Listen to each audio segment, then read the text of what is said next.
Life અને home કેવી રીતે બેલેન્સ કરો છો? એકચ્યુઅલી અમને તો ગળથુથીમાં મળે બંને બેલેન્સ કરવાનું.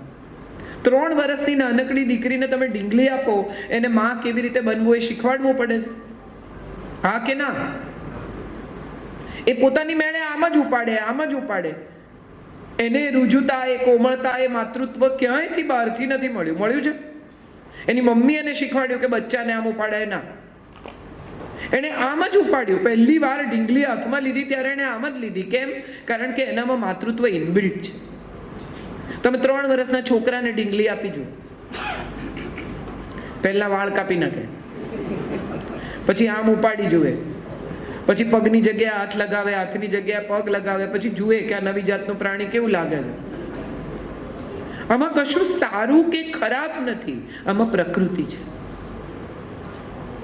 એક અદ્ભુત માતૃત્વ છે અને બીજા અદ્ભુત પિતૃત્વ શિક્ષક સાથે કડક મજબૂત એવો ખભો છે. એક ખોળો ને એક ખભો, આ બે મળી જાય ને તો ઉછેર બેસ્ટ જ થાય. મને હંમેશા એવું લાગ્યું છે.